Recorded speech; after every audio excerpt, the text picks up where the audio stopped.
Hi guys, welcome back again for another North Carolina Final Exam Review video. Today we're going to be looking at sectionalism and manifest destiny, and this pretty much occurred from the period of 1840 until 1860. As you watch the video, make sure that you answer the guided questions provided. You may need to pause or rewatch the video in order to answer the guided questions. When the video ends, summarize in paragraph form the main points of the video. Make sure that you use specific vocabulary, mainly the bolded and underlined words from the video, and these words are also included on your WSQ sheet. Finish by asking one question. This can be a confusion question, a general question, or a discussion question to bring to the class.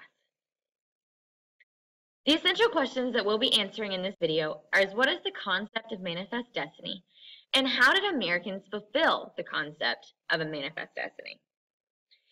Manifest destiny is the name given to the belief that Americans had the God-given right to expand westward to the Pacific Ocean.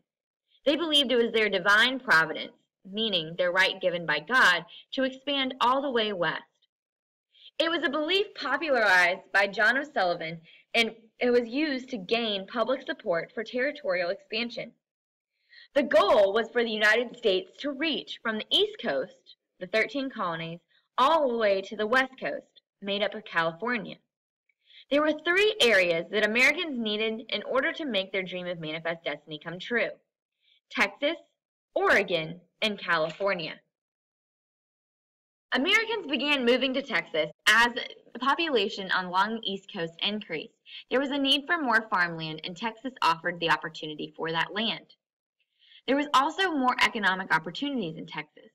However, when they got there, they didn't want to follow the rules laid out by the Mexican government, such as they must become Catholic, and there was no slavery allowed.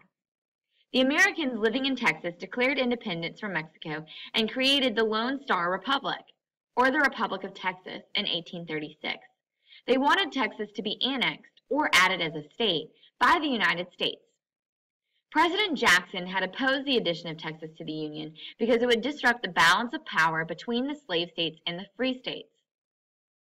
After the Missouri Compromise, there would also be an issue because there would be more states below the Missouri Compromise than above it.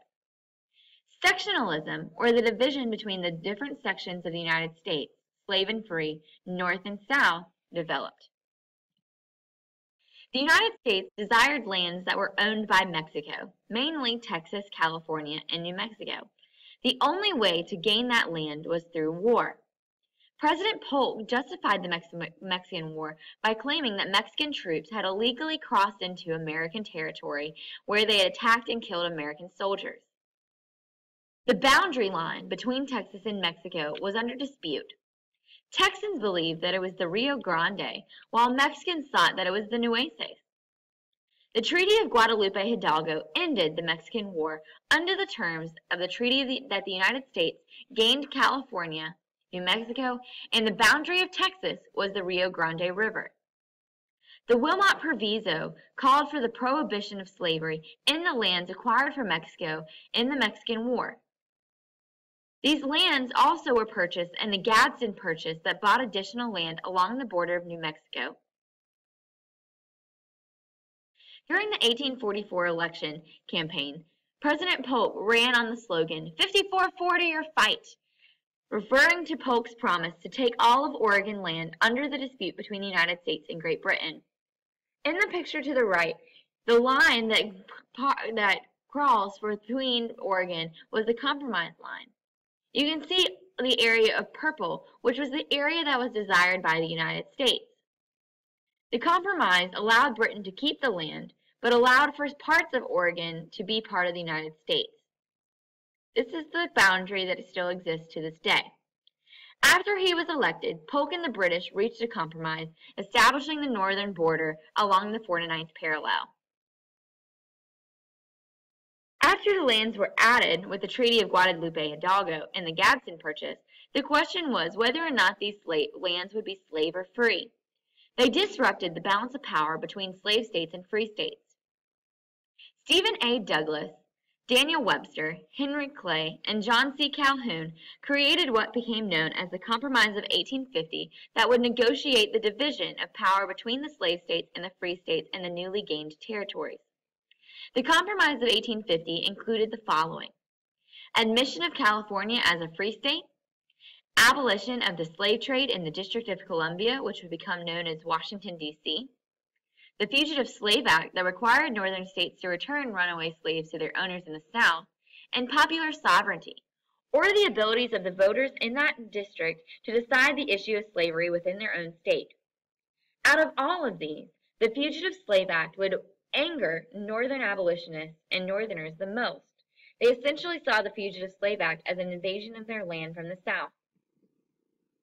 The Kansas-Nebraska Act proposed that the territory of Nebraska would be broken up into two states, Kansas and Nebraska. Also included in this act was that these states would then have the privilege of popular sovereignty to decide slavery in their state. The act also did the following. It repealed the Missouri Compromise, meaning that states above the Missouri Compromise line could be added as slaves. It permitted the expansion of slavery beyond the already existing southern states. And it also led to increased sectionalism between the North and the South over the issue of slavery. The debate over slavery in Kansas led to a bloody civil war that became known as Bleeding Kansas. In the Dred Scott versus Stanford case, Dred Scott, who was a slave, was suing his master for his freedom on the grounds that he had been taken into a territory where slavery was outlawed. The court ruled that Dred Scott was a slave and was therefore considered property. Slaves are considered private property and can be taken into any territory and legally held there as slaves. The ruling overturned the Missouri Compromise as well and became a major issue between the southern and northern states. In the election of 1860, the Republicans nominated Abraham Lincoln, who ran on the platform that they would accept slavery where it already existed, but opposed the expansion of slavery into the territories. The Democrats, who had split along the Northern and Southern Democrats over the issue of slavery, the Conscious Whigs and the Cotton Whigs, nominated Stephen A. Douglas in the North, who ran on the platform of popular sovereignty, and John C. Breckinridge in the South, who ran on the platform of expanding slavery into the territories. The election of 1860 was essentially over the issue of slavery. Lincoln won the electoral vote, but did not win the popular vote, and he became president in 1860. Following the announcement of his presidency, South Carolina, then followed by 7 other southern states, seceded from the Union. In the picture, you can see the election results of the election of 1860. Most of the South voted for Breckinridge, the Southern Democrat, while most of the North, including Oregon and California, voted for Lincoln. What we called the border states ran for Bell.